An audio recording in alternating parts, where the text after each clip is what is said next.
ताली हो जाए ताली बसिया बजावे छे सैया के लिए। जय हो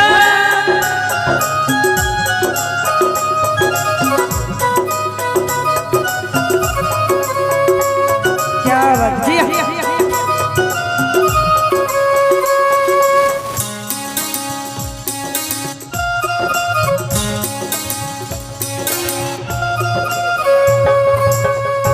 बसिया बजावे छे सैया बसिया बजावे छे सैया दिला धारा कावे के दैया। बसिया बजावे छे सैया दिला धारा कावे के दैया।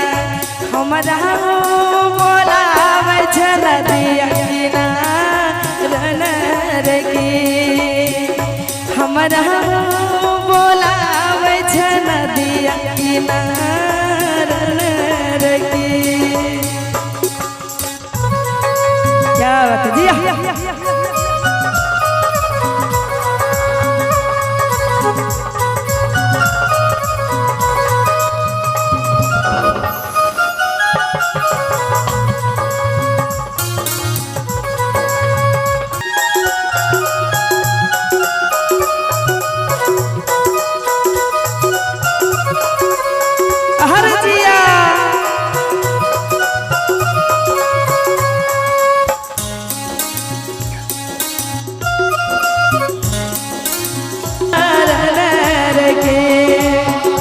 हमरा बोलावे छे नदिया किनार के।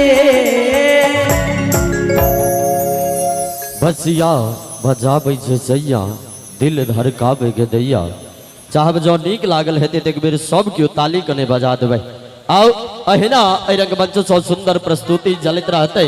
आ कहल गेल छै कि विश्व को मोह महिमा के संग रूप दिखा गया कान्हा कि विश्व को मोह महिमा के संग रूप दिखा गया कान्हा। तभी तो मैया यशोदा के गोद आ गया कान्हा तभी तो मैया यशोदा के गोद आ गया कान्हा। और चलिए कार्यक्रम के कनेक्ट और आगा लो जा अपने लोगन के भी